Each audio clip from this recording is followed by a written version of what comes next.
Guys, welcome back to my YouTube channel. Ngayon guys, susubukan natin ikabit yung ating V8 sound card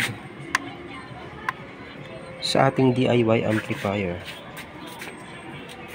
Bali itong ating V8 sound card ay meron siya ritong accompany, instrument, charging, earphone speaker, headset, condenser mic, tsaka dynamic mic.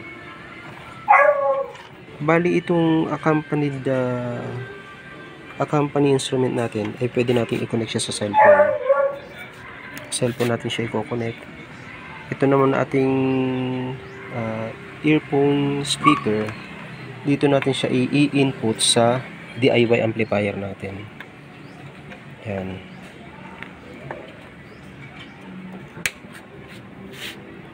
At ito namang dynamic mic ang gamitin natin. Kasi yung condenser mic hindi maganda yung output niya. Bali ganyan lang po ang connection ng ating V8 sound card.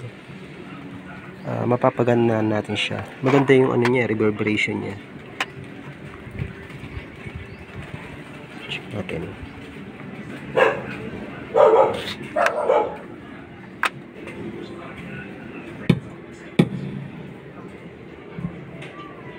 Nagano na siya.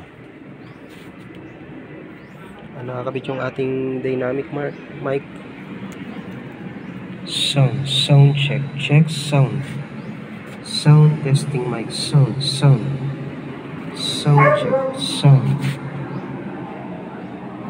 sound testing mic, sound check sound check sound.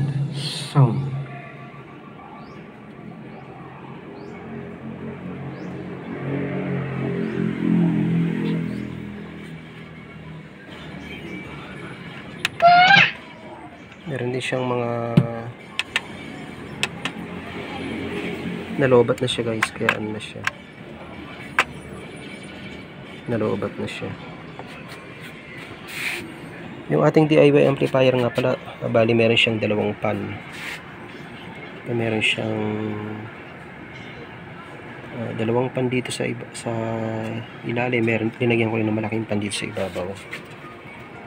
Usually kasi guys, ang mga amplifier kasi pag nag-overheat, yun ang kadalasang kinakasiran niya pag umiinit yung mga pyesa niya.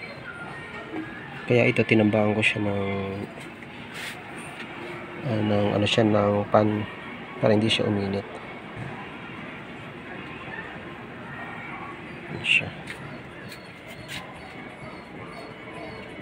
Okay naman yung niya, yung output niya.